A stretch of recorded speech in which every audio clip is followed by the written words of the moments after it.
Welcome to this explainer. Today, we're going to completely demystify cybersecurity.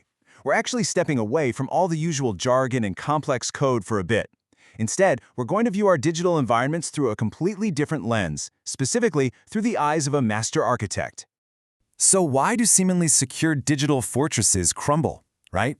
It's literally the question keeping IT professionals awake at night. Whenever a massive data breach hits the news, we always point the finger straight at the hackers, and we tend to focus entirely on that active threat.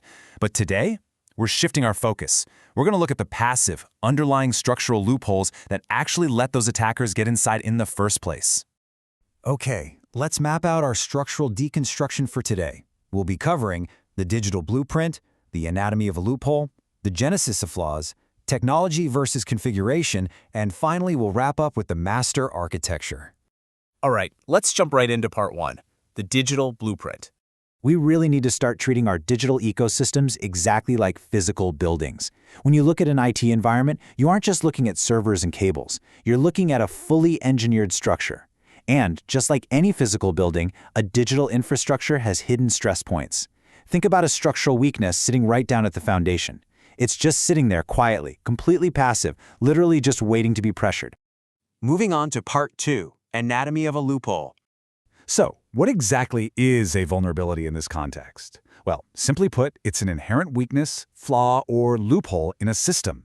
But here is the absolutely crucial takeaway. A vulnerability is entirely passive. It's not a virus. It doesn't actually cause harm on its own.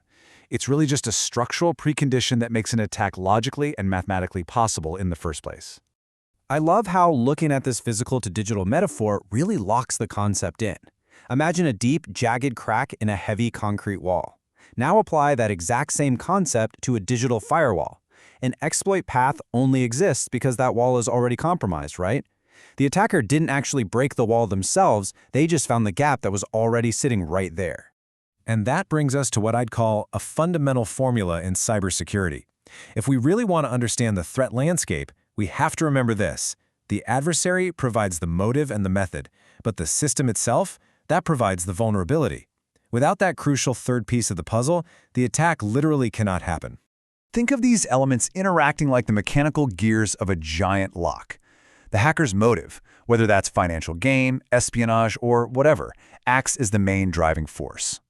That force turns the middle gear, the method, which is all their specific tools and techniques. But here's the catch. Those first two gears, they just spin harmlessly until they catch on that vulnerability gear. Once all three interlock, the whole mechanism turns, and boom, the attack is successfully executed. All right, moving into part three, the genesis of flaws. So if vulnerabilities are the system's fault, how do they get into the blueprint in the first place? Let's trace the life cycle of a system. Flaws aren't just born on day one. They can be introduced at literally any moment across the timeline. We're talking anywhere from an architect totally omitting a crucial security check in the initial design phase, all the way to a careless end user in the operational phase, just making a mistake on a random Tuesday afternoon. It's honestly fascinating to see how varied the origins of these flaws really are. You've got fundamental architectural omissions early on, right? And then maybe misconfigurations during deployment. But you also have to watch out for intentional acts. A loophole isn't always just a simple accident. Malicious insiders can actually purposefully build backdoors into the system during any of these phases, creating a vulnerability literally by design. Let's shift gears to part four, technology versus configuration. When we start categorizing these structural weaknesses, we really see two distinct sides to the story. On one hand, you've got technological vulnerabilities. These are flaws baked in by the vendor, like a buffer overflow in Windows. That's essentially a flaw in your raw building materials. On the other hand, you have configuration vulnerabilities. This is purely human error, like an admin leaving a data bucket completely public with zero password protection. The material itself is totally fine, but the implementation, deeply flawed. The contrast here is pretty striking. Think about bad vendor materials. Legacy protocols, transmitting in clear text, for example. That's a technological weakness. Now contrast that with the architectural equivalent of just leaving your front door wide open. We're talking default passwords or turning off lockout policies. Those are configuration errors, and they practically roll out the red carpet for an attacker to walk right on in. Finally, let's look at part five, the master architecture. So how does a master architect actually resolve these inevitable flaws to create genuine security? Well, we employ a strategy called defense in depth. Because we know that vulnerabilities are simply going to happen, we don't just rely on a single, massive wall. We use concentric rings of protection. This ensures that if one structural layer breaks, let's say the perimeter gets breached, the adversary doesn't just get free rein. They immediately slam into another barrier. Network controls, then host controls, then application controls. It's all about building layered structural resilience. And that brings us perfectly to the master architect's mandate. First, you've got to accept that vulnerabilities are inevitable. No system is flawless. Period.